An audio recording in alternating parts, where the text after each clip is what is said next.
Let's see. You know why we're here. You know why we're here. Welcome to the Embrace the Turn Up podcast. Cultural commentary from two guys who want all the smoke. All the smoke. And now your hosts, A-Dub and John.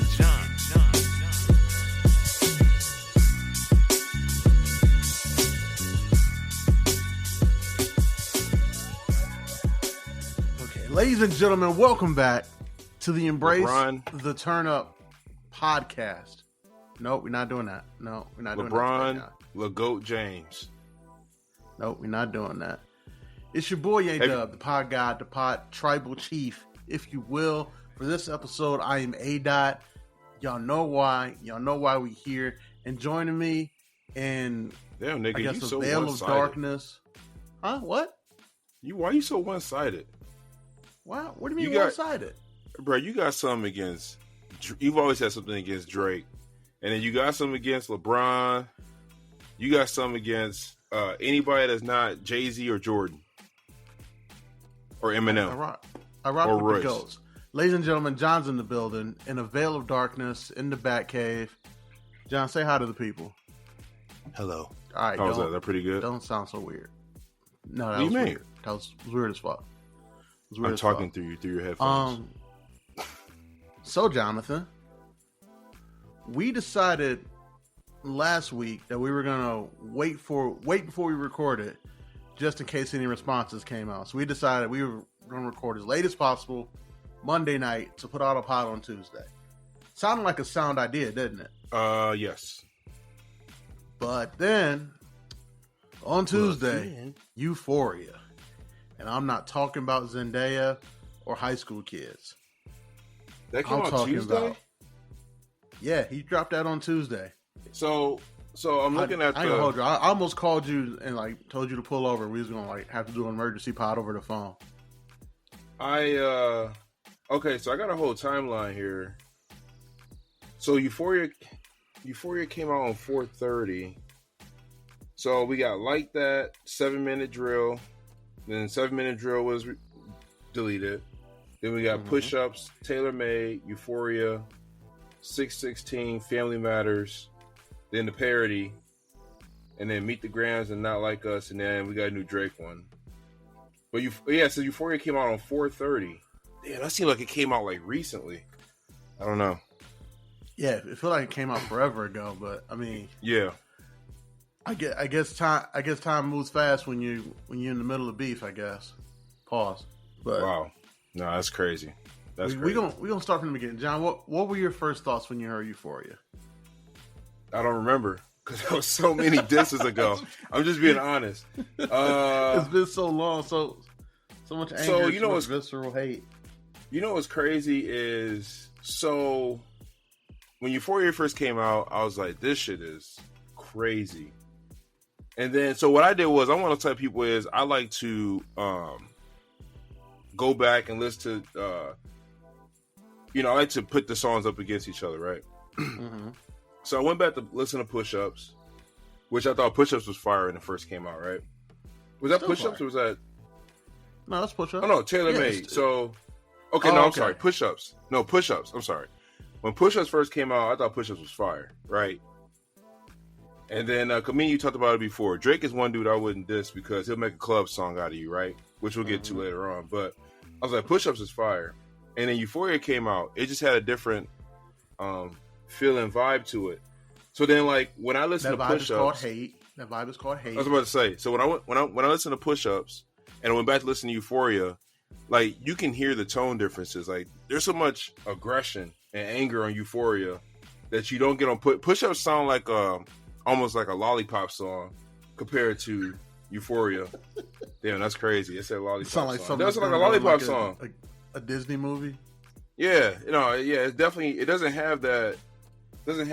Just I think it's hatred. Maybe that's what you put it best. Because he actually said, "I hate the way you walk, the way you talk. I hate the way you dress. I hate the way you sneak this." And when he say when I when come, it I started, catch a fire, I really that. thought Kendrick didn't like that nigga, but after you listen to Euphoria, I was like, oh no, he hates that man. He hates him. He hates every every aspect of him, and every diss song he's released since then, he talks about all the different aspects he hated him, man. Just more hate. Not more life, but more hate. So I haven't listened to the new Drake track yet. So I haven't got to that one yet. But I will say, what you doing all day? Fuck was you doing yesterday? Yesterday was Cinco de Mayo, man. I was out there. You was outside. Yeah, so I didn't have time, and I think that diss track came out at what time last night? Like it was like 8 p.m. Yeah, nah, there's no way I was listening to that, absolutely not. So I still got to listen to the new Drake, but right now, I mean, out of all these songs, the best Kendrick song to me, Meet the Grams, is crazy because he's like advising the Grams. You know what I mean? Like he's like talking to them. Record.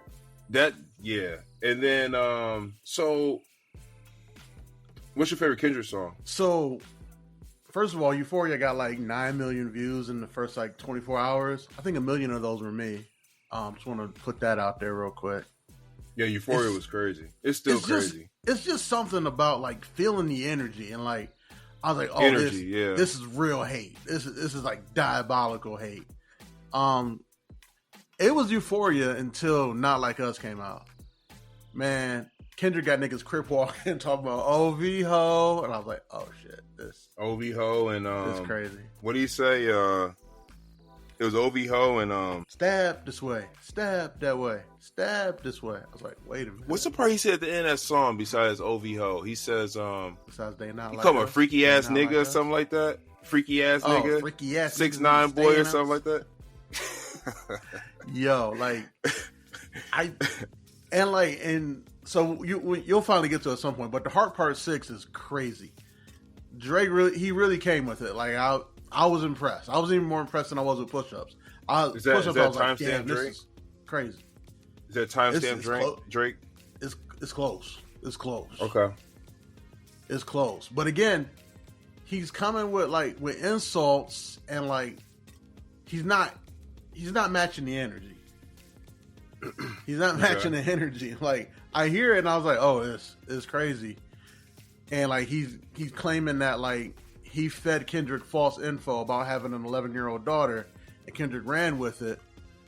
But that nigga hates you, dog. Like you still trying to slap box with a nigga that would shoot you in the face, and not remorse about like. Is the Heart 6? Is it mainly directed at Kendrick, or is he still talking to other niggas? It's all Kendrick. It's all Kendrick. Okay. It's all Kendrick. He might have taken a couple shots at Metro, but I think it's mostly Kendrick. But, so man, like it's like the hate. Like he said, Sandra, your son is sick. I think he should die. He told that man's mother that I think he should die. You can't rap with a nigga like that. You can't go back and forth with a nigga that just thinks you should die. I do think that Drake's best diss song was Family Matters. That song was crazy. Family Matters was crazy. He went from, continue to Push-Ups beat into a drill beat, New York drill beat, and then to a basic, I won't say basic, but a typical Drake type style beat, like a 40 beat. Family Matters is crazy. That was his best diss song. So I think, and I haven't heard the new one, but the continuation of Family Matters, like where he continued to Push-Ups beat, I think that was already done prior to Euphoria. I think after Euphoria and 616 in LA came out, Drake was like, "Oh, yeah, we gotta get back in the lab.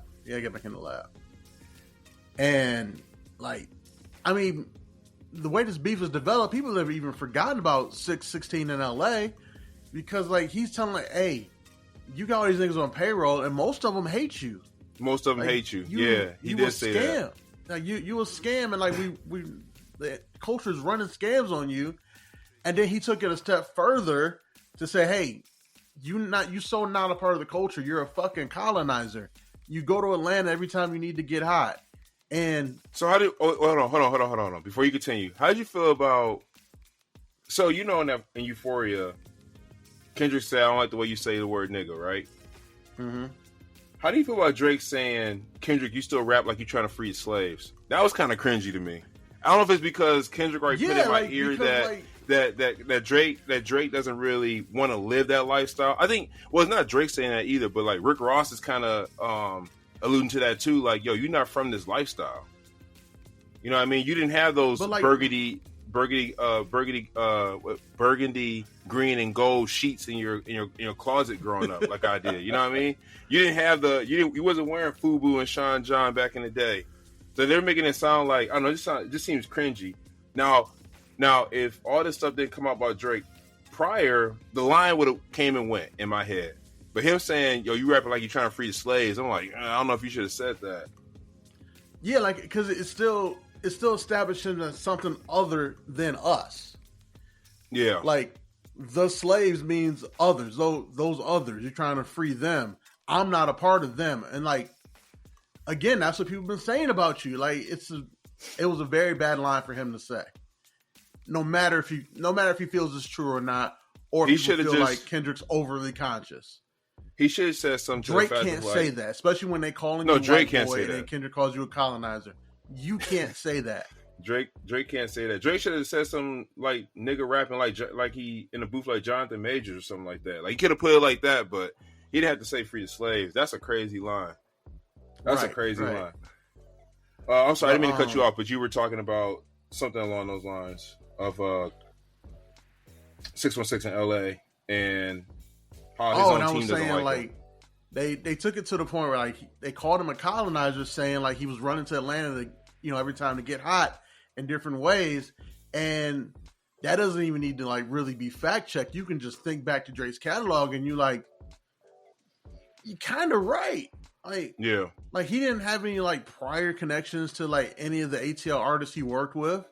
I mean, sure, 2 Chainz has been working with Wayne for a long time, but that might be it.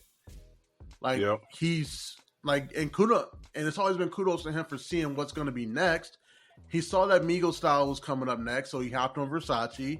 He saw the kids were starting to talk like Young Thug, so he got with Young Thug. Like, but again, because you're not like really part of this culture, and by culture I mean like American blackness, it feels like you just coming in to profit off it, and it gives colonizer vibes. Kendrick was 100% in that assessment right there. So I will say before you go ahead. No, I was gonna say, because Like That came out on 3/22, right? And it was the first song, right? I still do. Like That goes up in the club. I heard it last night, bro. Everybody was singing that shit, and people couldn't wait for Kendrick's line to come up. That shit was crazy. It's crazy. Kendrick got these niggas rapping ad libs, talking about "aw."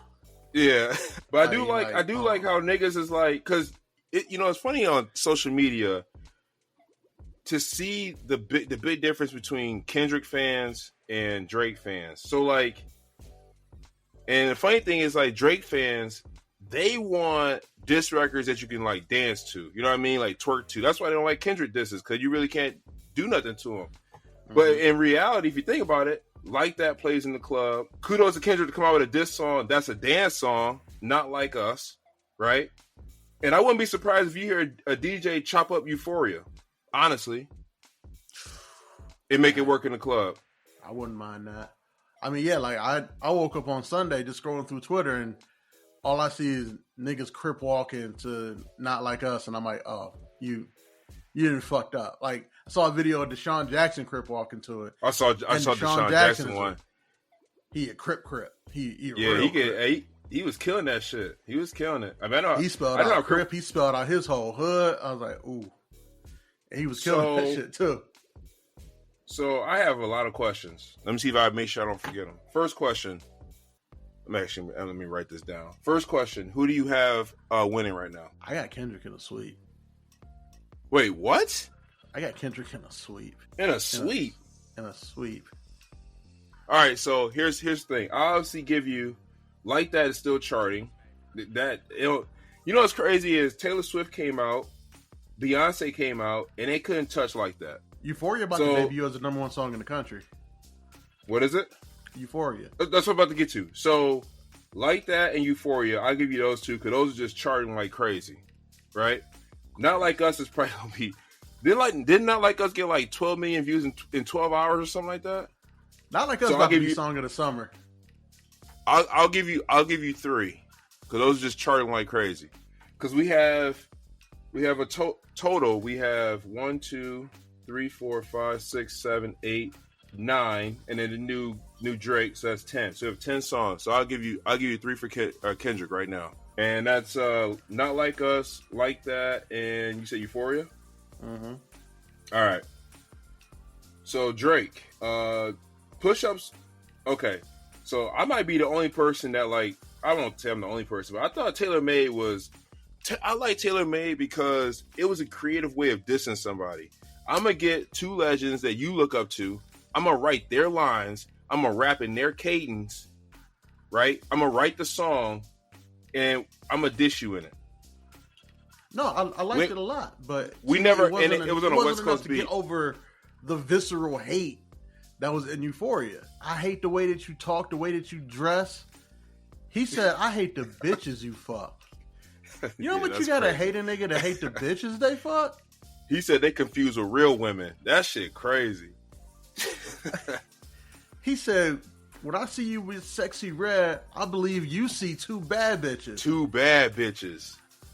And then you know what? Photos of that nigga start popping up online with him and Sexy Red, man. I was like, that's a bad look. Even when and then even when all of that to tell him he's not a good father. But you know the other part too is all this is being said about Drake, and a recent video came out when Drake was hugging Birdman in Toronto, and his fingernails was painted. I saw that too. Like, bro, you can't do that. You're giving this man ammunition, man. Well, there's 2 things. You give him ammunition, and the second part is everything he's saying is looking like it's true. Other than 11-year-old child. I disagree. I don't think Drake is giving him ammunition. Drake's just living his life, and Kendrick is like, you being you is why I hate you. Yeah, no, that's crazy. You're not doing anything that's out of your character to make me dislike you. Your character is what I dislike about you. I fucking hate you. My man just hate him because he's existing. That's some different type of hate. And then you got okay. So so what you're doing is you're taking song by song like versus each other. Is that what you're doing? Essentially, yeah. Okay, so all right, let's do that. So it looks like he released. So it's back to back on 419. We got Push-Ups and Taylor Made. That was on 419. And then we got Euphoria and 616 in LA. So I guess so Push-Ups against Euphoria, who do you got? Euphoria every day, twice on Sunday. Euphoria. And then Taylor Made Freestyle 616 in LA. 616 in LA, man. Like that was scathing. That was okay. Yeah. So then we got hurtful. We got Family Matters and Family Matters, and then he did a parody. I guess on Instagram only he did a parody. It says here on 5-3. So then we got Family Matters. Shit, he doing on Instagram. All right. So we got Family Matters, and then Kendrick came with a back-to-back with Meet the Grams and Not Like Us. Meet the Grams was enough. Like Family Matters came out, and then I don't know if he was outside or inside. Meet the Grams came out 30 minutes later. Yeah, he shut that shit down. Me and Sub was in bar 145, and like I looked at my phone, so I got a text from shout out to homie Smiles, and I was like, yo, Sub. He responded again. We walked out of bar 145 and just was sitting in the parking lot like 2 rap nerds listening to my phone. Which one, Meet the Grams or Family Matters? Meet the Grams. We had heard Family Matters before we left. And then we was like, oh, yeah. Nah, shit was crazy. And the way he stepped on it 30 minutes later, that's kind of disrespectful, too. Like, yo, let my song ring for at least a day, nigga, before you start. No, because I hate you. Start releasing shit. I hate you. No. I don't want you to think for even a minute that you won. So Family Matters or Meet the Grams? Meet the Grams. Not Like Us or Heartbeat or what is it? Not Like Us. Not Like Us.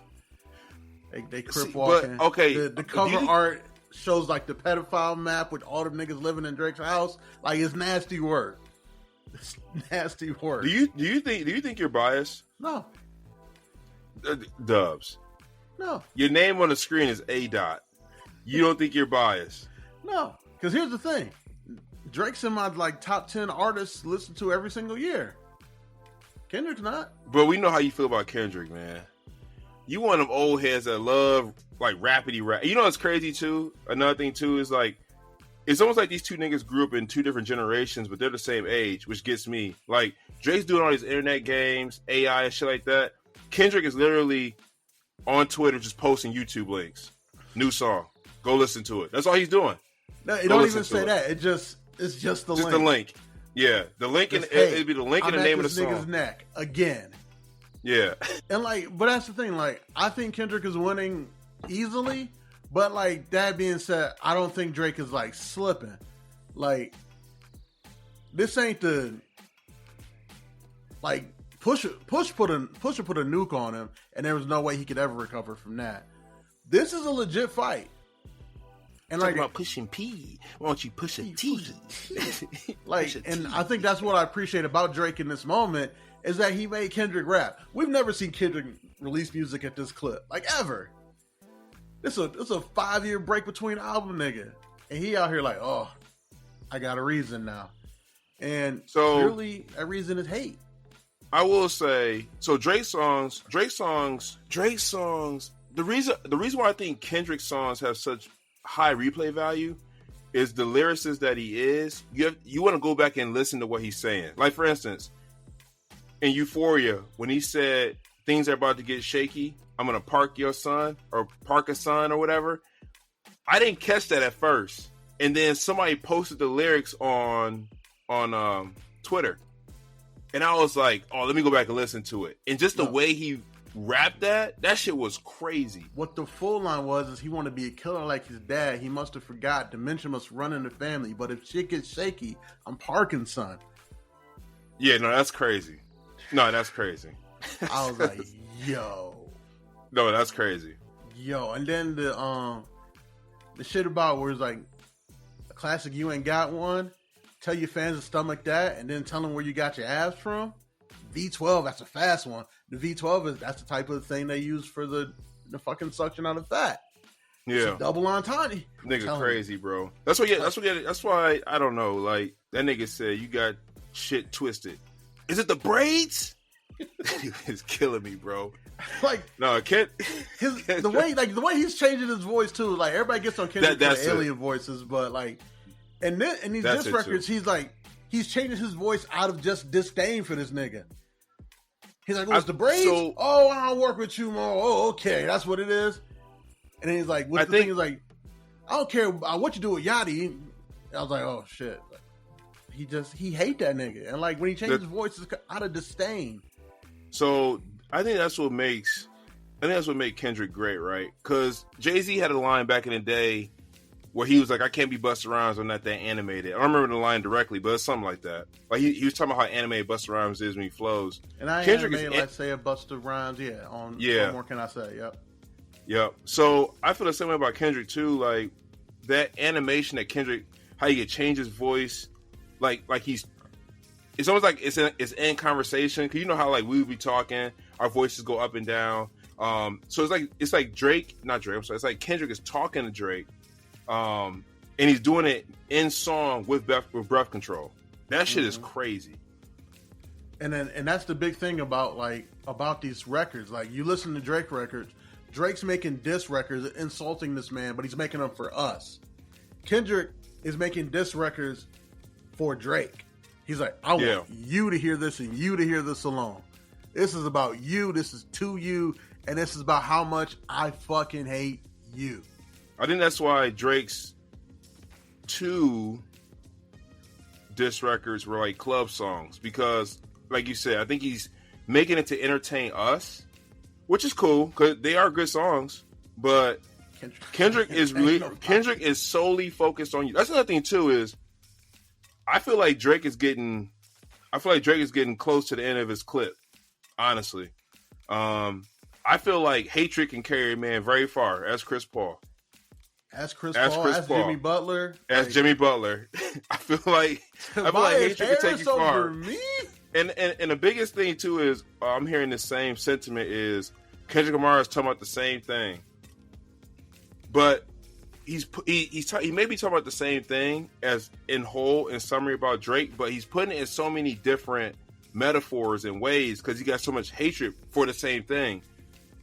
I feel like Drake is coming to the end of his clip with the reason why I say Drake is coming to the end of his clip with Kendrick is because Drake is now dissing other niggas in his diss songs instead of solely focusing on Kendrick Lamar. He's still worried about Ross. He's still worried about Metro, like Weeknd, Future. I mean, Rocky. Bars and Family Matters. I ain't gonna lie though. When he said, what was that line? He repeated like 3 times. What did he say? He was like, no, that wasn't Family Matters. No, that was Family Matters. Where he was like, which one of my niggas I gotta kill next? Which one of my niggas I gotta kill next? Something like that. That shit was fire. I feel like Drake is just out here just like what other nigga I thought was cool with don't like me? And Kendrick's trying to tell him, everybody don't like you. That's what even your own telling you. Even your own team doesn't like you. He keeps telling him like, hey, nobody really likes you, but me, I hate you. I legitimately hate you. And I don't think Drake really understands the power of hatred. Like if I was his homie, I would sit him down and have him watch that Chris Paul run in the bubble. I'm like, like Drake, you understand? Like this team Chris Paul had in the bubble, they were not good, like at all. None of them were, except for Chris Paul. But he hate-willed them to the playoffs and almost beat James Harden and stared that nigga down. Telling you, this nigga Kendrick, he keeps saying he gonna walk you down. Go Google what walk you down mean. It ain't nothing pretty. It ain't nothing that's gonna make it on Degrassi. I promise you that. So the other part, did you see what the homie Metro is doing right now? Well, yesterday I caught a glimpse of it because he said it was 9 a.m. in Dubai, so he had time today, and he was just posting like pictures of Drake. It's like just different pictures of Drake. You know what I mean? Like in different situations. Metro's being petty, but Metro also won't tell us really what their beef is about. He did say that. He did further say that. Telling me that this shit is deeper than rap. But Metro also posted a free beat called BBL Drizzy. Oh yeah, I listened to that. Is making a contest out of it. He's like, hey, whoever give me the best bars on this can get the beat for free. The beat is fire. I did see that. The beat's fire though. Beat is fire. I heard one freestyle on it, some 17-year-old kid bars. So I want to get to the other part of this beef too that we didn't touch on yet, and that's the J. Cole aspect of the beef because he did come out with 7-minute drill and then apologize and then delete it. He's probably somewhere taking a huge sigh of relief, right? Sipping Mai Tais. Yeah, on the beach somewhere, chilling. Yeah, I mean, he's the real winner in this beef is J. Cole. A lot of niggas owe Drake an apology. A lot of niggas owe Drake an apology. Not Drake, Cole. They owe Cole an apology because he like I said last episode. He wanted to slap box. He saw they had guns. He didn't realize that Kendrick was packing some missiles as well. Yeah, he was like, nah, I don't want no parts of this. I just wanted to rap. I'm cool. Nope, y'all got it. And he was right because they put out 9 records in 4 days. That's another thing too, right? I want to talk to you about that too. 'Cause I was thinking about that today. So back when, back in our youthful days, when there was beef, niggas would go to the radio station. Damn, you saying we old? Yeah, niggas would go to the radio station and they would announce their beef live on the radio station. Niggas would pull up to the radio station to come see you while you there, right? Right. Or we didn't hear songs until it hit the radio. Like, Nas and Jay-Z beef. We really didn't hear it until it hit the radio. And in this day and age of the internet and the easy use of it, like niggas releasing songs like this is unprecedented, right? This shit crazy, bro. I mean, like we would have to wait for like the new mixtapes to come out or like yeah. Because me and you was in the Midwest, we wouldn't. we didn't hear the Funkmaster Flex would drop something like, Correct. and then throw the bombs all over it and shit. Like we would hear them talk about it on the morning show the next day, and then hope beyond hope that somehow our afternoon DJ got a hold of it. This shit crazy. Like niggas is just putting out YouTube links to get this shit out quick, and then posting it to Spotify and the DSPs, and it'll come out a couple hours later. And now we got diss songs charting. It's crazy. Yeah, diss songs charting. Diss songs charting. That is correct. We got diss songs charting in the midst of Taylor Swift having 20 songs on the Billboard Top 40. Yeah. That's crazy. That's crazy. Like, So- if you know anything about Taylor Swift, you know when she about to put some shit out, you don't do shit. But Hatred is in a motherfucker, and Euphoria about to debut its #1 song in the country. So I don't want to. This whole episode, we kind of been dick riding Paul's Kendrick Lamar. I'm gonna give Drake some points though. I think Family Matters. Like I said, Family Matters is his best song, so I'll give him that one. And then I don't know where I'm gonna put these points because, like you said, they're up against each other. But I'm gonna give him 2 points for Family Matters and Tailor Made. I mean, I haven't heard the new one. Put out is great. Everything he's put out is great. It's been great. It's been great. It's one of those things. Okay, so this too. So like, for instance, it's difficult, right? So like, I want to get to this too. We'll talk about this. Eventually I want to talk about, when we talk about great rappers and whatnot, they've all gone through their beefs and diss songs. Mm-hmm. Drake right now is 1-1, right? He destroyed Meek Mill. Yeah, destroyed. And then he lost to Push. To you, he's already losing this battle, so he's about to be 1-2. Well, it's not just to me. Rolling Stone just said so too. Oh, Rolling Stone. Okay, Rolling Stone believes so too. Okay. I was going somewhere with that. I just lost it. Oh, that's what I'm gonna say. The diss songs Drake came out with would have annihilated any other rapper if it wasn't Kendrick. I'm saying if it wasn't Kendrick Lamar. Let's say if he was going up against Rick Ross, or if he was going up against Future or something like that. I think these songs would have been. I think it would have been a lot different. I think it would have been a nail in the coffin. But Kendrick's a different. Drake is going to need. I forgot what movie that was, but Drake's going to need a different mindset to go up against Kendrick Lamar. And making club songs, I like them, I love them, but they're not. Kendrick got niggas crip walking to Kendrick got niggas crip walking to a song about how he hates every fiber and calling you a pedophile. He's got niggas crip walking to him calling you a pedophile. Like, that's crazy. Niggas crip walking to that. He's about to turn the whole left coast against. Bro, it's so bad right now that the NBA Finals is playing Euphoria. They're playing Like That, and they're probably gonna play Not Like Us on the NBA Finals. They already played Euphoria. They played Euphoria the day it came out. Clippers or the Lakers were still in it. Oh yeah, they would play Not Like Us for sure. Oh, for sure. That would. Speaking of the Clippers, that shit crazy, right?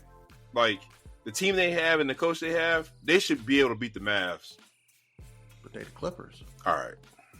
I mean, it's a good point. I'm being dead serious. If you took that entire roster and that coach and just like palette swapped it with the Lakers, they beat the Mavs.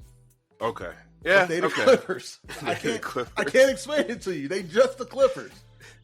Like, oh shit. If there's one thing I wouldn't want to ever be, is like a Clippers team that's expected to have success ever. If I'm making a max deal on the Clippers and we suck, cool. If I'm making a max deal on the Clippers and we're expected to go to the finals, nah.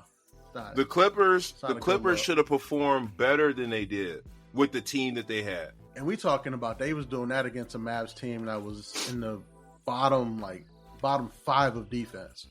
Correct. And they only got 2 players. They only have 2 players. They have 2 players that play my turn, your turn. If you get what I mean, right? Absolutely. That's it. That's all they do. And you guys can't beat them? That shit crazy. That shit baffles my mind. But anyways, some of those passes Luka was making on shots niggas was missing. Yeah, no, that shit's crazy. But They need to get a highlight reel of Luka, like of just all the passes he made, not just the ones that count for assists. I don't know if niggas miss some shots. Some of the passes is crazy.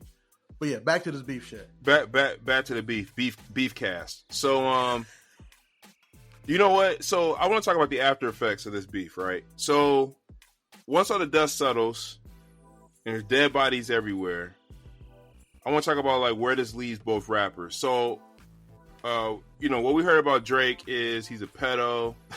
That's crazy. I can't even say that without laughing. But Drake's a pedophile. Drake isn't for the culture. Not for the culture. He's not a good father. So like at the end of the day, it probably makes Drake's job a little tougher. Like when he's being seen around somebody that's younger, you know what I mean? So you think Drake continues this? You think Drake's image has taken a hit during this beef?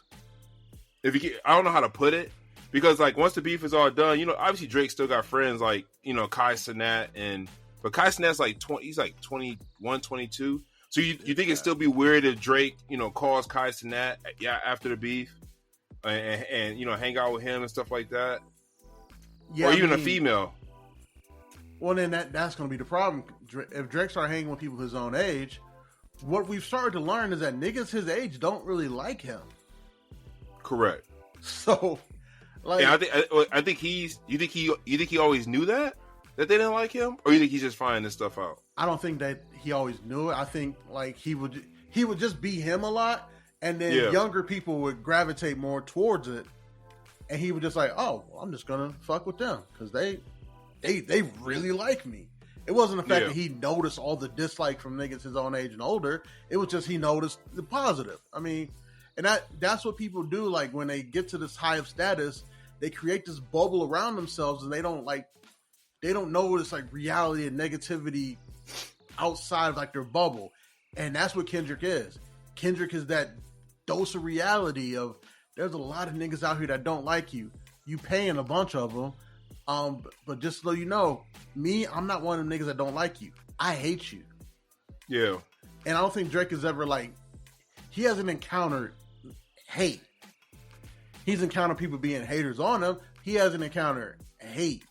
He hasn't encountered a nigga that if Drake died tomorrow, Kendrick might type out amen and put it over the damn cover. That's how much he hates that man. I don't think Drake's ever encountered that. And that's why he's losing this battle. Because he's not countering hate with hate. I don't think Drake hates him though. I don't either. I think Drake dislikes him. I think Drake that's it. I think he dislikes him, but he doesn't hate him. So like that's what I'm saying. Drake, what's that? That's that line. Battle. That's that line. It was in The Dark Knight, and when Batman was pounding on Joker in the interrogation room. And Joker said nothing you can do with all your might. And that's correct. What it is. And he said and I think didn't Joker to the point say something like, you know what you have to do? Pretty much Batman would have to kill him, right? Joker was alluding to that, like, you know what you have to do, but you're not gonna do it. Yeah. The same thing with Drake. Like Drake, bro, you gotta match his energy. That's the only way you're gonna beat him. You can die a hero or live long enough to see yourself become the villain. I got news for you, Drake. You're becoming the villain. Another thing too is like, okay, so we talked about like collateral damage at the end of the day once the beef settles. So Drake's image may be shot a little bit, but I don't feel like Drake has really done a lot of damage to Kendrick. Besides calling him a midget, a woman beater, the Black Messiah, trying to wife up a mixed queen. That's it. Yeah, which, like, those allegations have been out there about Kendrick before.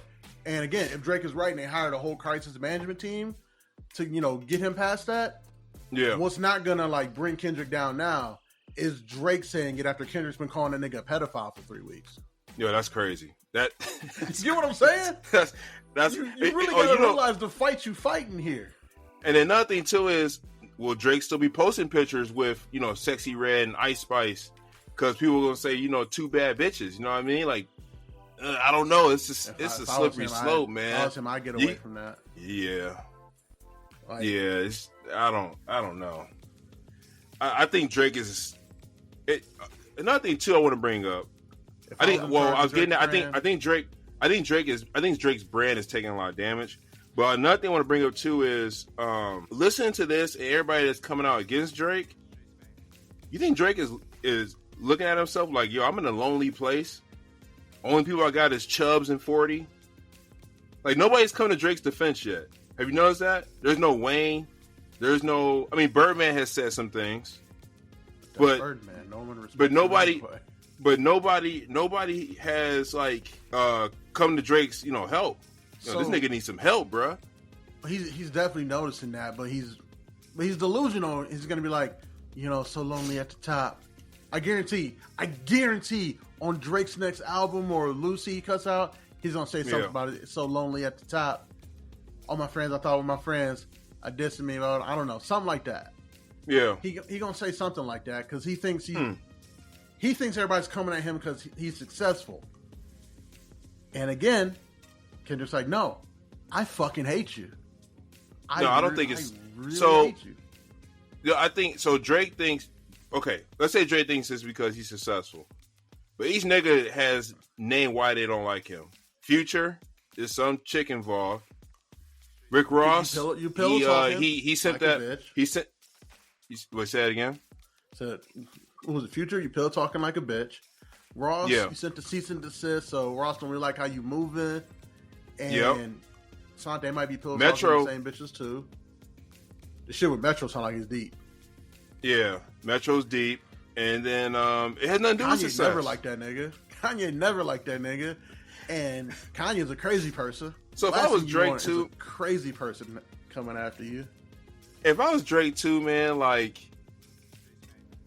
even like interacting with fans, bro, like you know how petty niggas is. Like people be in the crowd singing, "We don't want to hear you say nigga no more." Like I don't know, man. It's just like, OV ho, OV ho. Call him freaky ass boy. Like that shit crazy, dude. Freaky ass nigga need to stand outside. Freaky ass nigga, man. If I'm Drake, I'm worried about Kanye producing another diss record for Kendrick. That's what I'd be worried about if I was Drake. I don't know. It sounds like. Did you see what Mustard tweeted? It sounds like Mustard has more in the pack. I heard that song. And I was like, oh, we must not be getting any YG albums anytime soon because that was definitely out of Mustard's YG pack. Oh yeah, easily. So here's another part too I want to talk to you about is I know I said Drake looks like he's lonely out here. So another part is beef I want to get to. You know what's crazy? I memorized all my questions. I had to write nothing down. So proud. Another part I want to get to is the solidarity of the West Coast. Like even during the Pac and Biggie beef, there was pushing at New York against West Coast, but was it really New York against West Coast? West Coast seemed like they always, like, it's the whole coast, nigga. Like, you getting the whole fucking coast. Like, when Kendrick said that Oakland concert gonna be your last one in California, I would not be surprised if that... I would cancel the fuck out of that concert if I was Drake. It wouldn't be a thought in my mind. I would cancel the fuck out of that concert. So you know what else, too, is I think you're right. I think Drake should cancel any concert he has or any trips he has going to California. I still think Kendrick can go to Toronto. Or Future can go to Toronto. Oh, yeah. I don't think Drake will want to go to California right now. No, he need to cancel that whole West Coast run. I mean, because last nigga that had beef with a West Coast nigga said, I'm going back to Cali. Cali didn't come back. That's true. And he went to Cali to try to, because Pac was killed by that point. He was going to Cali to, say, beef's over. Let's reconcile, Kumbaya. right? Kumbaya. Yeah, kumbaya. Yeah, kumbaya, man. That's that's crazy. Nope. No, I think Drake is. I think once it's all done, man, I think Drake is still a star. He still make hits and stuff like that. But a lot of things that he do socially. Is he going to have to figure out how to do it behind closed doors? Or, I don't know, man. See, that's another thing, too. Like, another reason why I think Drake is running out of ammo is because Kendrick played in one of the songs. He said, you trying to find out shit about me, but I live a boring lifestyle, nigga. I live at home, bro. With my kids. Yeah, I don't do nothing. I don't do and shit. Drake's life is so like public, like everything he does. So Kendrick can get dirt for days on Drake. Drake can't find nobody. Can't find no dirt on Kendrick. When Kendrick came out with the Big Steppers album, that nigga was in Africa for like 6 months, right? Just chilling. Yeah. All right, so it's official. Euphoria's debuting at number 11 on the Billboard Hot 100. This nigga was Googling this shit. You Google you on the Billboard? What? No, it just came out. I just hopped on Twitter and some chart data thing was on my algorithm. Number 11. That's crazy. Let me see. So we then have... also, like, when you listen to the Heart Part 6, Drake says on there, like, I'm done with this. Like, I'm sick of rapping against you. Something to that effect. And, like, there's niggas, you know how the internet is. Some niggas is out there, like, I think he's waving the white flag saying he's done. And so if he's done, he really lost. He could keep going. But if he's done now, he really lost. Well, so on his last, what was it, Family Matters? Yeah. Was it Family Matters? I think on Family Matters, he said that he's going on vacation. I think he said that on Family Matters. He did. Or no, it was Family Matters. He said he's going on vacation. So I imagine that he dropped the Heartbeat 6, and he's probably going to go on vacation. Yeah, cancel that vacation jersey. It's wartime. So did you hear about? I forgot. Was it Academics? Oh, okay, I was watching. So I've been watching Academics on when there's a new release, right? Mm-hmm. Academics said that he got intel hearing that Kendrick, like he said, the difference in this beef is he said Kendrick actually has a war room, and he said there's only and he said Kendrick only have 4 niggas around him, and he said that they have a war room. And he said, if you hear anything outside them 4 niggas, it's fake. He said only 4 people know how Kendrick's moving right now. So Kendrick's like taking this like... It's war. To him it is. It's war. He hate that nigga. Hate that nigga.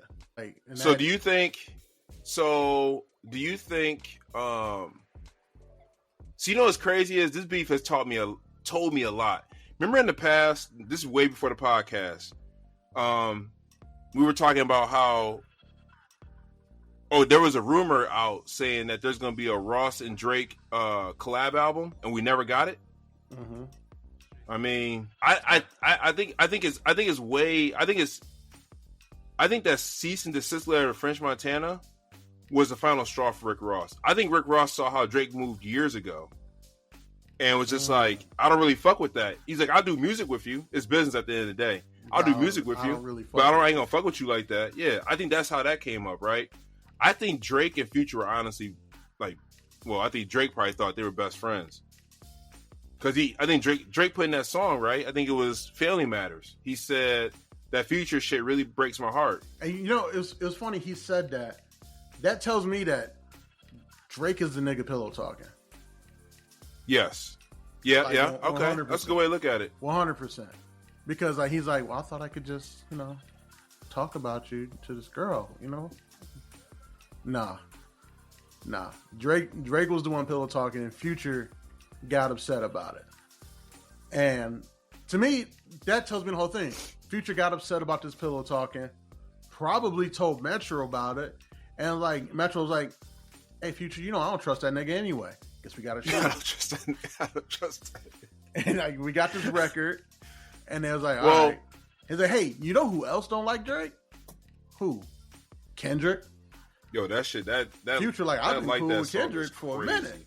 So, let me see. And next thing you I'm trying to find that line he had, because in the song he said, that. Well, here it is. Pluto shit make me sick to my stomach. We ain't never really been through it. Leland Wayne, he a fucking lame, so I know he had to be an influence. So you, in your story, maybe that is what happened. Maybe, something happened between Metro and Drake behind the scenes, right? And then Future probably don't know. Leland Wayne is Metro's. It's Metro. I'm sorry. Yes. Yeah. So something happened between Metro and Drake prior, behind the scenes. And then Future got wind that Drake is pillow talking. So Future probably went to Metro, was like, you believe this nigga's doing this? And then Drake is like, you know, Metro was the influence behind this concept of we don't trust you. We still don't trust you. And I never liked you. Because they're telling me I never liked you was named that because of Drake. Ooh. So we had I Never Liked You. And I always wondered why he named the album I Never Liked You. I was like, why he named that album that? But it makes sense now, right? I never liked you. Yeah, we don't trust you, and we still don't trust you. Yeah, that shit crazy, bro. We still don't trust. Oh, I love it. That shit crazy, bro. Drake. They really hate that nigga. So you think at the end of the day, Drake is looking around the industry to see who his friends are? It's got to be more than just Sexy Red and Ice Spice, right? At this point, I don't know. I don't know. I mean, 2 Chainz said he was cool, but he lied, according to Kendrick. Quavo said he was cool. I guess him and Chris Brown finally pieced it up, but who knows? But what I'm getting at is, like, where are these niggas speaking up in defense of Drake though? Like they're nowhere to be found. Nobody's. I'm seeing all this stuff against Drake, but nobody's speaking up for him. You think that nigga Drake is that? On these records? You think this nigga? You think Drake is that bad? Like, I'm talking like if you knew him personally. Yeah, I've always said personality wise, I don't think I would rock with that guy. Well, you said the same thing about LeBron too, so I stand by that too. Like I don't think I would rock with Drake personality wise. He's always seemed like, as a person, he seemed kind of corny. Okay. And the thing about money is money just makes you more of who you are. So if you was corny before, you're gonna be popcorn after you get money. Like, straight up. They call it popcorn. I'm being straight up. Like, but again, I've always acknowledged dude makes amazing music, and even these diss trackers, amazing records. But he's trying to counter hate with being smarmy and shit. That don't work. That don't work at all. It will never work. You gotta counter hate with hate, unfortunately. So also, I'm just joking about Drake having friends. I mean, I know he's cool with academics, Kai Cenat, but you said already too, like, he has no friends his age. Because I guess all these niggas hate him. That shit crazy. That's crazy. And like, I don't get it, man. The niggas that are his friends, people want to slap them niggas too. Wait, say that again? The people that are his friends, the Kai Cenats, the academic, people want to slap them niggas too. Yeah. You think if academics went up to Kendrick and said, "Hey, stop dissing my friend," you think Kendrick wouldn't do anything but slap the shit out of that nigga? So I do like listening to academics or Twitch stream when a new disc come out, but that nigga more one-sided than you are. I'm not that nigga is the equivalent of you, but he's Drake's side. I'm not one-sided. I give Bruh, Drake his come props. on now. I give You Drake are his one. flowers. So you tell me you're not one-sided? He can't win this because he's taking a terrible approach. No. Your name on this podcast is A Dot, bro. Gonna respond. Your name on this podcast is A Dot. Yeah, because A Dot is bringing the energy that I want from a battle. This is how I know you're one-sided, because when Drake was going up against Pusha T, you was all on Pusha's side. The only person's side you weren't on was Meek Mill's, because hold on. The only person's side you weren't on was Meek Mill, because you dislike Meek Mill more than you dislike Drake, so you took Drake's side. Don't do that.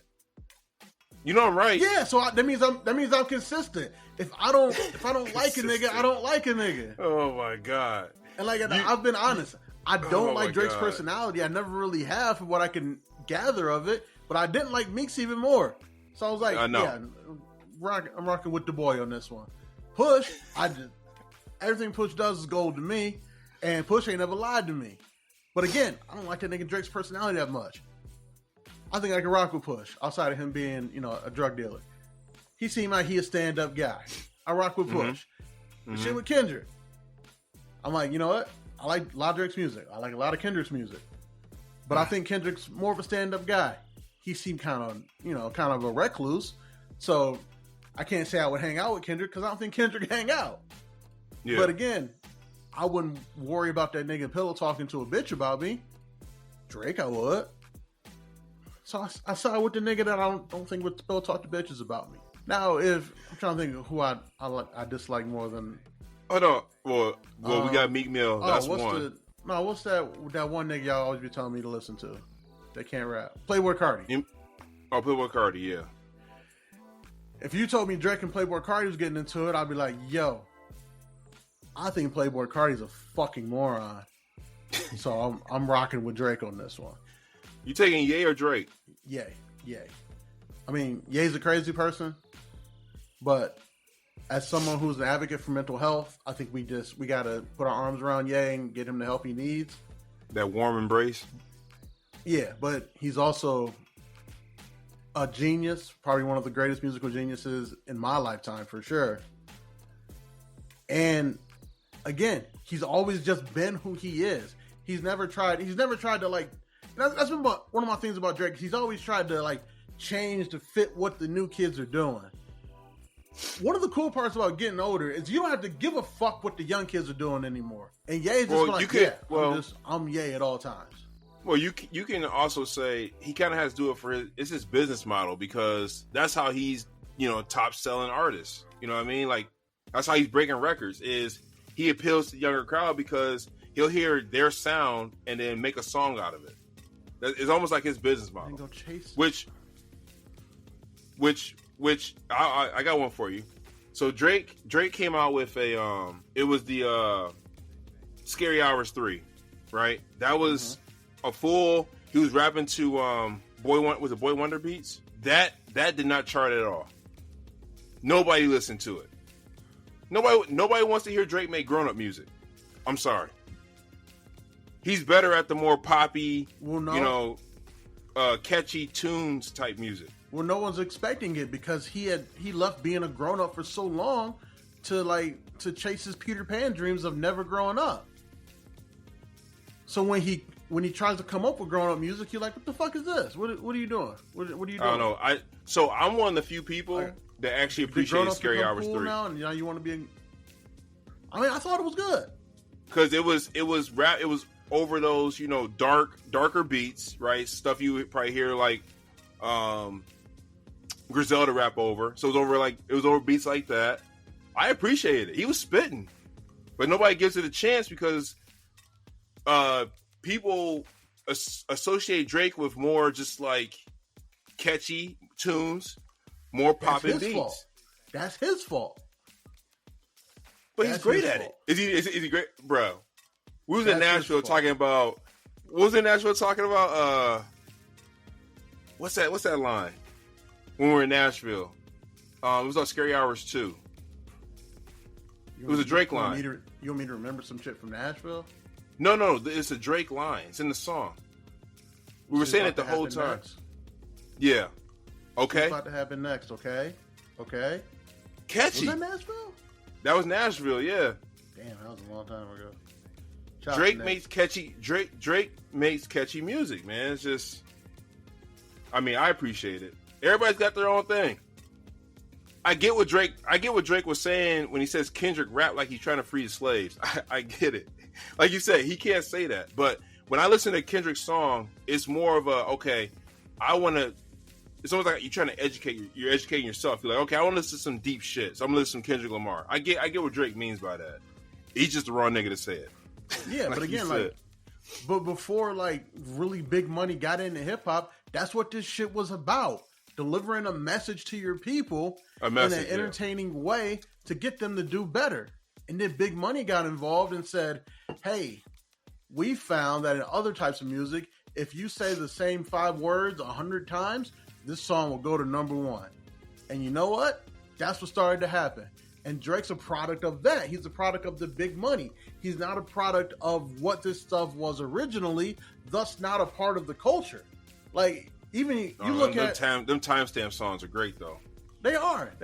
And you look at other artists, like think about a Hov. Like even on Ace to the Izzo, he's rapping about like a message. Like I told you, sell drugs. No, Hov did that. So hopefully you want to go through that. But then you look at a guy like Drake. You used to call me on my cell phone. That's exactly, and it's a hot song, and then like But like Kendrick's right, that pacifies the masses. Telling you. Oh my God, that line was crazy too. He said, "I electrify him, you pacify him." That shit is crazy. That's oh my God, bro. Yeah, that shit crazy, bro. That shit crazy. I think what Drake needs to do is he needs to. Now I haven't listened to the Heartbeat 6, but he needs to do a timestamp. Call it 616 in Compton. I don't care what you call it. Name it in Compton, please. Or what he needs to do is 3-pack that nigga and then go on vacation. Release a 3-pack all on Kendrick Lamar and then just leave. That'd be his mic drop. Either the timestamp is the mic drop or the 3-pack is the mic drop. I'm leaving. I do agree that he does need to go on vacation. Like either stop he needs now to. Or because here's the thing. He literally got off tour and released a track the next day, which was Push-Ups, right? Mm-hmm. I believe so. So he got off tour and released Push-Ups. Nigga hasn't had a break yet. Nigga, go to Greece. Just don't go to Atlanta or California. You'll be okay. Yeah, like, and you need to realize, like, if you don't take a break now, you'll never get one. Because again, that other nigga hates you. That nigga's doing pull-ups in New York. He just walking the streets doing pull-ups. So. You know, another thing is dark room, just ripping cigs, just writing visceral rhymes about how much he hates you. Like the fire from hell is coming out of his pen as he writing that shit. Another thing too is so Drake fuck with a lot of niggas from Atlanta outside of Metro and Future. Like so, the Migos, Lil Baby, you said 2 Chainz, 21 Savage. Where these niggas at? Telling. All right. You think so? Hold on. Do you think they're not saying anything because they're so just like how you were talking about? You dislike Meek more than Drake, not dislike you just their personality. You think these niggas is closer in relationship to Future and Metro than they are to Drake? That's why they're just like we're not even gonna get involved. Yeah, like Future's a god in Atlanta. But then also that nigga's the boogeyman. Like, you don't... Where's Travis Scott? You don't fuck with the boogeyman. That's funny. Last time we heard from Travis Scott, he was screaming at the DJ in the club saying, "Play that Drake disc." That's crazy. What you doing, Travis Scott? What you doing? Travis cool with Metro too. Yeah, he is. Travis was all over that the first album. That Heroes and Villains too? No, I'm talking about that. Yeah, but he was all over that We Don't Like You album. Travis was. Oh, yeah. Singing melodies and stuff. And he had a song in there, too. So, I mean, and last time we saw Drake was shooting headshots at Travis's head at a concert. Metro about to get Travis past this whole kid dying at his festival thing. Oh, you know what's crazy? I just thought about this. I saw a post. Metro Boomin. They're working, Metro Boomin and 21 Savage are working on his Savage Mode 3. So there you go. That answers your question right there. So niggas really, this is what I'm realizing. Niggas really rap with Drake, like do songs with him, not because they like him or dislike him. It's all business moves. It's probably the label saying, yo, y'all niggas make these songs together, please. So we make some money. It's the labels put these niggas together. It's a business. Label was like, hey, 21, you make really good albums on your own, but the albums you make, they're not going to generate enough money for us to recoup. You do one album with this nigga. Exactly. We recoup all our money. Then you can continue to make the other albums that you make, which are good for us, but they're not going to, make us get our bottom line. That last 21 Savage album is fire. What was it called? It was one based on a movie that he was going to do. What's it called? I'm about to pull it up. Oh, American Dream. That album was fire. Crazy. And look, hold on. I just put American Dream, right? Metro Boomin made 1, 2, 3, 4. He made 4 beats on it. But the way Drake was talking about 21 Savage on the song. Can you hear me? Yeah. Can you hear me? Yeah. Okay. I'm gonna turn I think my bandwidth is messing up. The way Drake was talking about 21 Savage on on the whole album, I thought them niggas was super close. They got a song called. That as you was talking, I was like, they got a song called "Evil Twin" or something. Drake is like my twin. Way. Okay, yeah, that's true. But it's Drake talking that way.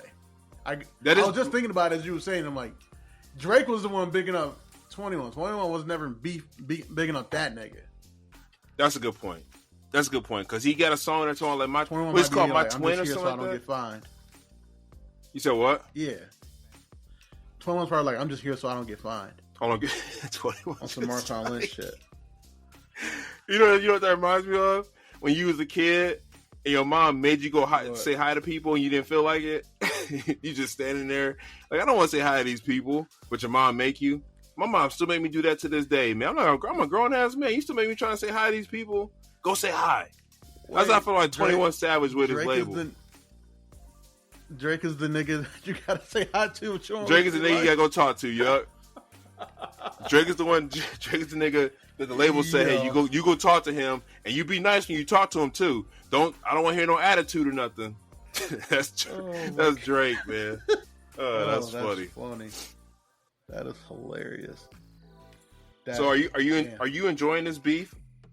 Is this living up to the perception you had that it could be? Because this has been going on for 10 years. It's almost like the Avengers. Is this no, it's not living up to it. It's exceeding it. It's exceeding it. It's exceeding it. Okay. All right. I'll be honest with you. I'm gonna give Drake all the flowers in the world for making Kendrick rap. I'm gonna be honest with you. Because when me and you were talking, this was a couple pods ago when Like That first came out. You was like, John, you think we're finally hear from Kendrick? And I was like, no. I was like, he's gonna let Like That ride. I was like, he's gonna let it ride, and he's gonna come out with an album in the fall or whatever. This nigga is surprising me, bro. Yeah, Like That. I'm going back to Africa, nigga. But no, this nigga, bro. When Davis told me he has a war room, that's crazy. A war room for one nigga to release music on one nigga the whole time. That's crazy. Shout out to Drake, man. He made this nigga rap. And I told you, like, when we talk about Kendrick's catalog back in the day comparing it to other niggas, I was like, my whole criticism with Kendrick is there's not enough quantity there. He giving us quantity. But the quality though. So the crazy thing about that is we said, yeah, the quantity wasn't there, but the quality, like that nigga, every album he's come out with, the quality's always been there. Bruh, crazy. Can you still hear me? Yeah. Okay. The quality has been amazing. So, but now he's doing quantity and quality, and it's still there. Yeah, Kendrick can move himself up, up the ladder even more because, like, he's showing, like, yeah, nigga, I can do this consistently. Yeah. Because consistently is the word, man. You got anything else on this beef? I don't know why niggas that like don't want to jump in because they see he could consistently come out with some of the craziest diss records we've ever heard in our life. And like, well, also as much as we all love 21 don't want this battle. I also think too Even if you don't like Kendrick. I also think too that I think niggas in the industry are kind of surprised at the clip that Kendrick's releasing music because the sense in the industry, what I'm gathering is they're like, we don't think Kendrick could keep up, right? Because Kendrick, he doesn't release music like that. So niggas is like, yeah, he's got quantity music, but like the effort and time that goes into the quantity music, he just won't be able to keep up. This nigga is probably surprising a lot of people the way he's keeping up. Family Matters was out for 30 minutes before he was back at that nigga's neck. Yeah, no, it's crazy. 30 minutes. I saw on Twitter that what's the new song that came out? Not Like Us came out. Rick Ross had that boy playing at a pool party. Did you see that? Yep. I saw that. Mustard was playing it at his residency in Vegas. Yeah, I saw that too. I'm telling you, Not Like Us about to be song of the summer, and Drake about to be heated. Did you imagine going on vacation to like a big ass resort or something, and the party they start playing a song that's dissing you, and everybody love it? I don't. Here's the thing, though. If I'm Drake and I go to a club or whatever, obviously DJs are gonna play music that you made, right? Mm-hmm. But what if DJ forgot to switch out the files and Like That comes on? Cause Like That. What if Like That's like next on your Serato, and the manager's coming up to tell you that Drizzy's in the building to not play it, but you like, yeah, this mix about to be cold, and you flip it in there before the manager get up to you. Now you probably crazy. Now you in trouble because you ain't know that nigga was showing up. Yeah, it's rough. But these niggas, I commend both of them though. Like I see here, it says Drake's Family Matters was the most viewed music video on YouTube yesterday worldwide. And then Kendrick Lamar's Not Like Us has reached #1 on US Apple Music. Like, these niggas is, like you said, they're making diss songs that are charting on YouTube and Billboard, Apple, Spotify. Like, these niggas is just making some. Like you said, Drake bringing out Kendrick and Kendrick making good music. Shout out to Kendrick, making Drake come out with music that will, that niggas will be dancing to, I guess. But it's still good music. Mm-hmm. Yeah, no. To put a bow on it, this shit crazy. This shit is crazy. Hold on, I think I got something here. Let me see if I can pull it up. Where's it at? You said another diss record? Wouldn't that be crazy? Yes, no, I don't have anything. So. Did you listen to the Four Bats album? John, I didn't know who Four Bats was until recently. Okay, so I listened to it. 3.75 bucks. Thought I'd throw that out there. Who the fuck is Four? What about the new Dua Lipa? You listen to that? Okay, all right. I see you are solely on beef music. That's it. Pause. I don't know when new Dua Lipa albums come out until Henry tells me. I don't know when new Dua Lipa albums come out until Henry tells me. Once Henry tells me the new Dua Lipa album come out, I go check it out. Henry's a big fan? I did not know that. Yeah. So like, he's the reason I listened to the last one. I like the last record. What was this? Radical Optimism? Oh no, I can't listen to this right now. Nah. Yeah, you in beef mode right now. If you were an artist, and there's a reason why I'm asking you this. If you were an artist, because Gunna's new album is supposed to come out this weekend. If you were an artist, would you release a new album in this time frame? Let me ask you this. Absolutely not. Wait, let me ask you this. If you were a new artist and there was no label influence, like you could put your own release date, would you release an album right now? You saying no? Absolutely not. No. Okay. And if you work for a label, you would go to the label head like, yo, we're not releasing this? You see Sean's rollout completely stopped. Oh, shit. I forgot about Sean. Yeah. Yeah, he had a hell of a rollout though. That freestyle in his kitchen, that shit was fire. And then he came out with the song, fire. Precision came Ain't out heard nothing the same since. day We Don't Trust You came out. Yeah. And then it was like, all right, hold on. Put the pause button on this shit right now. Them niggas out there with guns. This nigga talking about positivity and shit. No. So if you're an artist, you would put everything on hold right now. Everything. Because you'd be afraid that I would treat this beef like a Taylor Swift release. Hey, put all the songs on our hard drive, unplug that hard drive, and put it in the safe. Let's go on vacation. We'll come back. If any of these bars sound dated, we'll redo some verses. But nah, there's guns outside right now. We're not doing nothing. You'd be afraid that if you're gonna release your album and then a new diss track come out and your shit don't chart? Absolutely. At all? Absolutely. Like at all? And because it's bad enough that you got 20 Taylor Swift songs to compete with, 9 Beyonce songs, a Ye album out there somewhere that God knows when that might just drop out of the blue. Yeah. And then you gotta worry about the 2 biggest niggas in rap too, putting out disc records on the DSPs. That's like 50 songs you gotta worry about charting. Nah. Wrap this up till the fall, and then when the fall come around, you call Taylor's people, see if she dropping anything. If she say no, you hit the button, you put your shit out. And you just pray that these niggas have gotten past it, Maybe Kendrick went to therapy or something, or got a hug, and Drake went back in the album mode. Like, no, you say Kendrick didn't get enough hugs when he was younger? That's funny. You say that nigga didn't get enough hugs when he was a kid? Do it sound like? Does that sound like a nigga that got a hug? Oh man, that's funny. No, you're right. You're right. I never thought of it like that. He talked like he ain't never been hugged. They got him like, I don't give a fuck who you hang with. Whoa, hold on. Yeah, no, that nigga crazy, bro. Whoa. He got that. He got that extreme short man syndrome. You know what I mean by that? Like, there's short niggas that. You said what? And he a Gemini. Yeah, that too. That's short why he nigga said syndrome like that. and My a Gemini. temperament bipolar. I choose violence.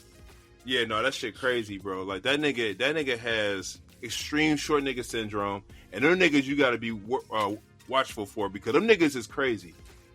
Them niggas is crazy. You can tell in his temperament when he's rapping, like just his temperament. I'm like, can you imagine being in the studio when he's recording these songs? Nigga in there sweating, eyes big. Like, damn, this nigga for real. This nigga for real. He sound angry. He sound angry, yeah. Like that, like, even that's the difference between like Kendrick and Push. Like Push just sound like he didn't like that nigga at all. Kendrick legitimately sounds angry. Like if Drake walked in the studio while Kendrick was recording this, he'd stop recording and go snuff that nigga, and then get back to recording. Like I think if Drake walked in the studio while Push was doing the diss, Push would just look that nigga in the eyes the entire time while rapping about how Drake's a bitch. Kendrick would stop rapping, walk out the studio, knock that nigga out, and then go back in the studio, finish the verse. Yeah, no, that's crazy. I'm telling you. No, that Kendrick crazy. Hate is it's powerful. There's a reason Darth Vader is so cold. Niggas fueled by hate. Fueled by hate. But you think Vader? I don't know if we had this. Go ahead. No, what were you gonna say about Vader? Oh, I was just thinking like. No, what were you about to say about Darth Vader? Go ahead. I don't know. I don't remember if we had this conversation or not, but you think Vader could beat Thanos? Does Thanos have all the stones? Thanos has the gauntlet. That's when Thanos was his most powerful, is when he had the gauntlet. So you said no? Yeah. Okay. Yeah, no. But I was gonna say, like, do you know who we really need to worry about, like, getting hate in their system? Who? The Ant-Man. If the Ant-Man gets some hate in his heart, if he gets some hate in his heart, because he out there smiling a lot right now. He in it for the love of the game right now. If something happened and he gets some hate in his heart, we might see 6 straight. You might see 6 straight out of that man. So okay, so the game is tonight. So Ant-Man, I saw an article a couple of days ago saying that Ant-Man's putting the league on notice. He's scary, dog. He's scary. That nigga, and he's on the Western Conference too. Fuck. It don't look like Denver. It don't look like there's nothing Denver can do to stop that man. I will say I don't think Denver played a great game in Game 1, and Jamal Murray looks hobbled. Mm-hmm. But the Ant-Man is something different. I think like Denver didn't need to like play great games to beat the Lakers. I'm sorry they didn't, but I think they need to play great. Hold on. You just not gonna level them disrespect against a team that got put out of playoffs. That's first. Second part. Hold on a second. Did you know? I don't know if you watch every game or not, but did you know the Lakers was up in every game starting the third quarter? They were up every time this series, and they lost. Did you know? The Lakers had to lead for 70% of that series. Yeah, I know. Correct, 70%. So that's my point. Don't do that. Denver wasn't playing great, and they still beat the Lakers. I think to beat the Ant-Man, they got to play great. They got to play great because he's ascending. You mean they got to play great? The Lakers were up 70% of the series, so they had to play. They played great in the second half of the games. That's what I'm getting at. Bro, the Lakers would. My point is, if Denver played great, Denver would have been up the entire series, and it would have been a complete sweep. Because Denver is that much better than this Lakers team. The Lakers would have destroyed the T-Wolves. I said it. Okay. We'll never know, will we? That's crazy. We'll never know, will we? I mean, that's hate. Until you turn your PlayStation on again, we'll never know. That's like, you know what's crazy? You remember how back in the day you used to call me a hater? Back in the day, you used to call me a hater. Bro, I don't think I'm a hater. Like my level, there's levels to hate. I need to. I've been looking at myself in the mirror. I need to step my hate game up. When Kendrick said, "I hate the way you walk, the way you talk, the way you dress," like I heard it in his voice. Like he really hates that.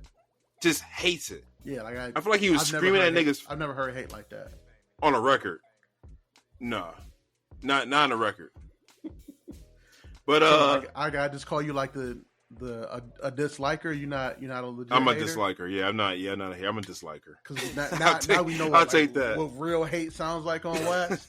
But here's the thing, though. That right, shit. Right, though. That shit.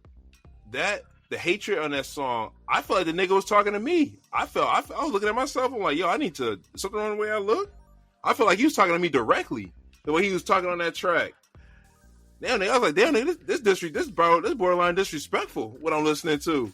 You bought some new clothes and some new shoes after you heard that, didn't you? Yeah, that's like, I gotta crazy. switch my style up. This nigga I gotta switch my style crazy. up and step my hate game up. Damn. I gotta go outside and just punch a nigga real quick. Hold on. Oh man. I will say. No, this is great.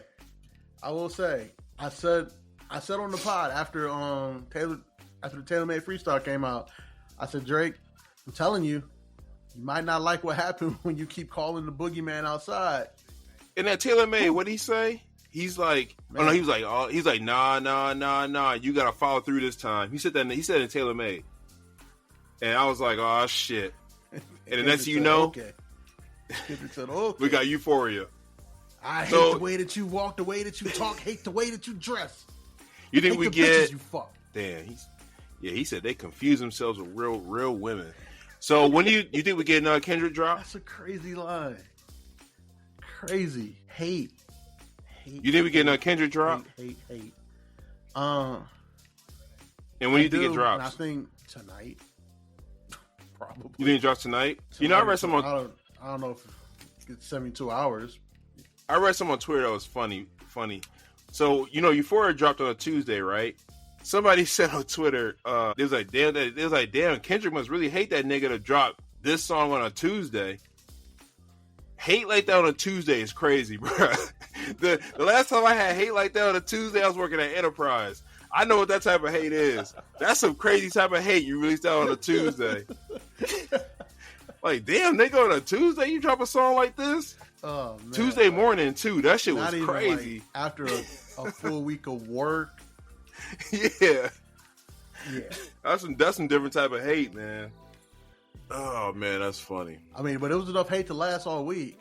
I'll tell you that much. Yeah, no, that shit's still going on. I gotta give you 3 more records to let you guys really know how much I hate him.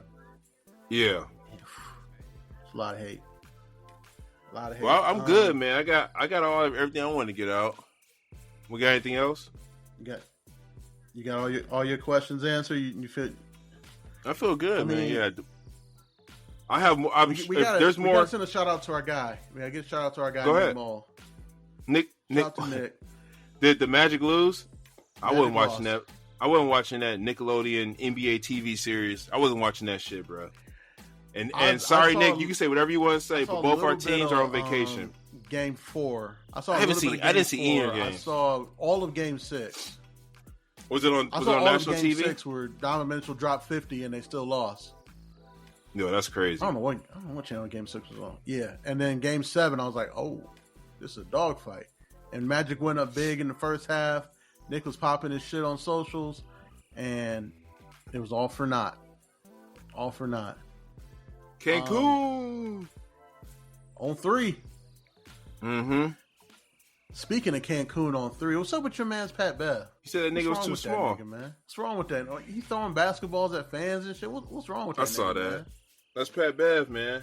Remember what Westbrook said about Pat Bev? He said he had nigga that just be running around the court barking. Just he don't be really out there playing defense. I feel like Pat Bev. I take a less aggressive approach than you take, but I think Pat Bev comes from the school of Kevin Garnett. My dad used to say that his brother sells wolf tickets. You know what that means? Yeah, you just be out there barking and just talking big game, nothing behind it. Yeah, so like, that's how I feel about Pat Bev. Big ticket. Yeah, that's true. Big ticket. That's true. That's true. I see the mathematics. Kevin Garnett told me who he really was when he didn't show up to meet Melo at the bus. That told me everything I need to know. That told me everything I need to know about Kevin Garnett. Everything. Because Melo was out there with that Kendrick Lamar energy.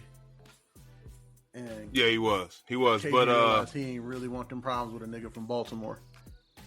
I think Pat Bev is from that school of Kevin Garnett, Kendrick Perkins, those type of niggas. Why you hate Kendrick Perkins? Russell Westbrook. Because that nigga still wears suits on TV with the pads in them. Like, bro, what are you doing? I hate that shit, bro. That's some shit I do hate. Like, why he dressed like that? Still, them big ass suits. Does Russell Westbrook hate Pat Bev the way Kendrick hates Drake? Well, Russell Westbrook has a reason.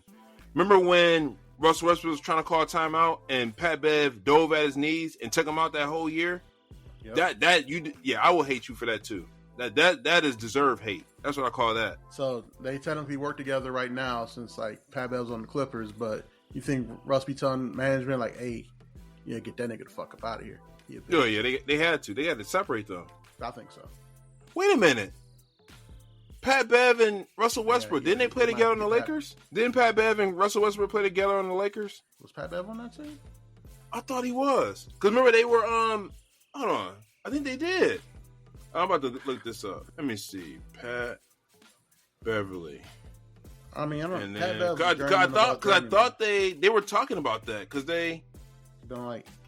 Yeah. Pat Bev was on the Lakers when Westbrook was there because they were asking him questions like, "How you guys?" And I think Russell Westbrook said that they had a discussion behind closed over dinner or something, and they squashed everything. Yeah. So yeah, they Oh, wait, I'm sorry. Cool now. Pat Bev's not on the Clippers right now. He's on that Milwaukee team that fell. He's on the Milwaukee team. My bad. I forgot. Yeah, but he used to play. He used to play for the Lakers. That. Him and Westbrook played for the Lakers at the same time. What do you think that behind closed door discussion was? You think they just threw hands? Could have went to a boxing ring and solved their differences, and then went to dinner afterwards. Who paid for dinner? Oh, it'd be Westbrook. He makes way more money. Or probably the loser, right? So I say, what if Westbrook won the fight though? Although right, I don't believe it because he got out there. He got out there in the Notre Dame fighting Irish. We saw Westbrook stand out there with the why I oughta stance. So don't give me that. He had that why I oughta. Just saying, Pat Bev be selling wolf tickets. Niggas that sell wolf tickets can't really fight. They just want I don't think Westbrook can fight either. I saw Westbrook throw a punch. It was a YouTube video. Anybody that punches straight and lock their elbows, it's a wrap. It's a wrap. He wasn't even throwing his weight into the punch. He was just like standing there locking his. I'm like, bro, like, yeah, you gonna, especially against Stewart. What's his name? Isaiah Stewart? Is that his name? That nigga was a junior boxing champion, bro. Like, no. That whole Lakers team was in trouble. If security wasn't there, that whole Lakers team was in trouble. The only nigga that stood a chance was LeBron, and that's just because of his stature alone. Oh, LeBron, yeah, he's a big dude. No Diddy. He's a fucking tight end playing basketball. Yeah. Yeah, so he probably could take some blows. Russell Westbrook, yes. That nigga would not be in the league today if Stewart got to him though. That shit would have been a wrap. He might be in the ground, honestly. That nigga Stewart different too. I see why he played for the Pistons. That nigga got a Detroit mentality. He not even from Detroit. You buck, boy. Yeah, he got that. He got that Detroit mentality for sure. He love it there. He good in any hood. I guarantee you. I guarantee you, Isaiah Stewart just be riding around the city. Oh yeah, I can see that. He probably like one of the only Pistons that got a crib in the city. In the city. Like, hey, Isaiah Stewart, where's your house at? Oh, it's over on the east side of Troy. No, Detroit. For why? Because I'm me. Some niggas just want to, live in their element, which is, it is what it is, right? And for Isaiah Stewart, it's violence. Yeah. All right, John. Last question before we get up out of here. Okay. So this is going to be arguably the easiest path that the Celtics are going to have to the finals. Okay. How do they fuck it up? What do you think the Celtics are going to fuck it up? Who the Celtics got right now? Huh? Who are the Celtics playing? Celtics are going to play. I gotta pull it up. Pretty sure they're going to play the Pacers. They're playing the Cavaliers. Okay. So we have Celtics, Cavs, and then Thunder, Mavericks tomorrow. So that means the Knicks are going to play the Pacers. So again, this will be the easiest path that the Celtics are going to have to the finals. How are they going to fuck it up? And against who? So I think the Celtics are going to beat the Cavs. I'm not even worried about that. But then clean sweep, gentleman's sweep. It'd be a gentleman's sweep because the Celtics, they like to play to the down. Yeah, is Porzingis back or is Porzingis still hurt? That's going to tell me everything. I think he's at least going to be out next couple of games at least. Okay, so let's just hypothetically, if Porzingis does not come back, and the Knicks beat the Pacers, the Knicks will beat the Celtics. I'm telling you that right now. If Porzingis does not come back, now with Porzingis back, it will go 7 games, and come down to the last shot. Just toss up at that point, bro. Honestly, that Knicks team is tough. That's a blue collar team, man. I like watching them play, man. I do too. They be getting after it. They're playing right now, actually. And it looks like the Knicks are up 12-8 right now. But the Knicks are going to beat the Pacers. I think it'll be like 5 or 6 games. I think it'll be 6. I think that Pacers team is better than people know because again, they're the Pacers. They're not going to get on national TV. Even if they win the title, they're not going to get on national TV. But they average like 120, 125 points a game. Like they're legit. But the way the Knicks rebound the ball, because again, like you said, they get after it. They get after it. A lot of that's effort. A lot of rebounding is effort. And defense, again, that's the effort thing too. And you know what the Pacers are in defense, John? What are they? 28th. Oh shit! Second to last, third to last. Damn, that's crazy. So, if New York turns on their defense and the Pacers can't somehow match that, some of those games New York win is going to look real lopsided. I think the Denver and Minnesota series could go 7 games. I'm excited. I can't wait to watch the. Oh, that's going. I think the Denver Minnesota is going to go 7 games. They about to give Jamal Murray some stem cell treatments in that ankle. OKC and Dallas, and then the Mavs and the Thunder. I think I'll be honest with you. I wouldn't be surprised. I would not be surprised if Mavericks win that series because they got guys that been there before. Correct. Yep. Like Luka been winning championships since he was 14 years old. Kyrie went to what? 3 straight finals with LeBron? With LeBron. Yep. So I mean, having your 2 leaders be guys that have really, really been there, and then J. Kidd has been to at least 2 finals as a player. He won one with the Lakers, but he's been there. Yeah, he's been there. He won't. Yeah. So Dallas, I can see Dallas win that series, and then obviously I got New York, and then Boston. The thing about that is OKC. Like you don't know what you don't know. Like the lights could be. They're bright, too young, man. They so young, they don't know. They too young. I don't know. I agree, but sometimes youth is your best ally. Yeah. You can't get jitters because you can't worry about failing like you did last time because there is no last time for you. You get what I'm saying? Yeah. If I'm the coach of OKC, I'm just like, go out there and hang loose. Like, let's be real. This league is probably ours for the next 4 to 5 years. Go out there and hang loose. You don't ever want to be looking back at this and talking about what you could have done.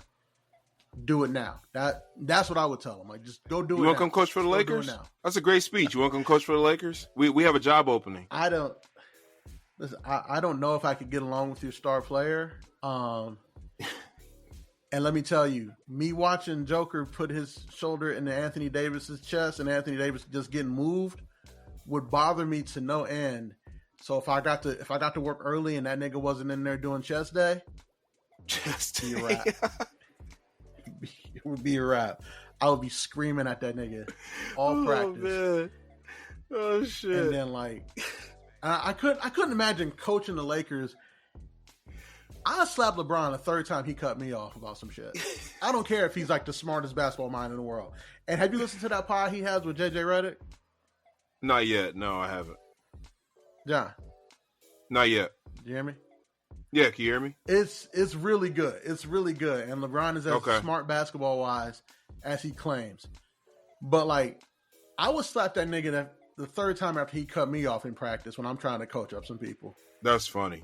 If he said, no, you do it like, shut the fuck up. Shut the fuck up. Shut the fuck up. I'm the coach. Well, LeBron, shut the fuck up. LeBron's IQ, though, is like, they saying he could be a coach one day. I mean, I know he doesn't want to be a coach, but he could be a coach. That's how good his IQ is. No, yeah. Yeah, he's one of the smartest basketball players of all time. But again, I'm the coach. Shut the fuck up. Well, you won't be there long because Shut the fuck up. David Blatt thought he was a coach. David Blatt thought he was a coach, and that's why I don't want the job. He was gone. Yeah, He the was only back- he was nigga, back the over only in Europe and started winning championships again. the only nigga that survived LeBron was Ty Lue. And LeBron respected Ty Lue. Ty Lue is who the Lakers should have hired. But no, they wanted to hire who they hired instead of Ty Lue? They hired He might get somewhere. what's that one nigga? What's that dude's name? Darvin Ham. They hired Frank Vogel instead of Ty Lue. They should have brought in Ty Lue from the beginning. I mean, listen, if LeBron would just like respect his coaches off rip, we might not have this problem. Or if he would just stop trying to be GM, we wouldn't have this problem. I don't think If he would just play basketball at a peak level, we wouldn't have this problem. But he wants to do everything else. unless your name is Phil Jackson or Popovich, I don't think any of the players respect their coaches. One, because I make more money than you. Two, I'm the star player. So before the team sends me anywhere, they'll get rid of you first. That's why that AD comment when AD was like, sometimes we're on the floor, we don't know what we're doing. AD can get away with that. It's not college basketball. It's not high school. The coach can't bench him or cut him. You know what I mean? So like, AD can say whatever you want to say. I'm the star player. Get Darvin Ham out of here. Even though the Lakers organization, they don't know what they're doing because their coach will say something and then LeBron will say, "No, do it this way." That's the problem, John.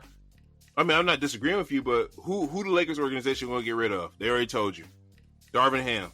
And after seeing those scribbles on the chalkboard I saw on Twitter, that nigga don't know what he was doing. That nigga was writing different names in cursive on the chalkboard. I mean, you can say Darvin Ham didn't know what he was doing, but the nigga that's constructing that roster don't know what he's doing either. His name's LeBron James. You think? Okay, all right. LeBron James. Like he needs to pick one of those things and be great at it. Either be the player coach and be great at it, or be the player GM and be great at it. Because as a GM, he's terrible, and as a coach, he's just confusing everybody else on the floor. You've seen that picture with him talking to Austin Reeves, and Austin Reeves sound like he's trying to tell him to do something in Japanese with an Italian accent. Because I guarantee the coach just told him to do something completely different. Oh man! Well, that's because LeBron's IQ is so high. So when LeBron says something on the court, I can see you being a little confused. You heard me? Did you hear me? Exactly. And part of what coaches do is take this high IQ stuff and make it. Yeah, I can hear you. Okay. Thing what coaches do is they take this high IQ stuff and they make it palatable to everybody, so that they know like this is how you do it and this is how you execute it. But then they also know what everybody's strengths are, so they tell you to do something based on your strengths. It might not always be the right thing to do, but it's according to what you can do as a player. But LeBron, he's going to tell you what the actual right thing to do is because he can do everything. Yeah. Okay. And that's the problem. Austin Reeves can't do everything LeBron does. So you don't coach Austin Reeves the same way you coach LeBron. And you also can't say it in, the highly precise language. You have to make it palatable to Austin Reeves, who doesn't have the basketball IQ of a LeBron James. But that nigga don't get that. He can't just shut the fuck up. All right, man. You all right? Like I said, LeBron, and Jeannie Buss, Drake. This is why I don't want to coach your team. I'm sorry. Well, offers out there if you're interested. I'm good, but Jeannie, my DMs are open if you want to hit my line. All right, you guys can find me on Twitter, Bilbo Swaggins, SWAGGANZ. Go ahead and plug your socials, man. I'm getting out of here for that comment. And ladies and gentlemen, If you guys are looking for me, Embrace Up on Twitter. On IG, it's ADUB1220 or Embrace the Turn Up. Don't forget, new episodes of Let Me Book the Territory every single Friday.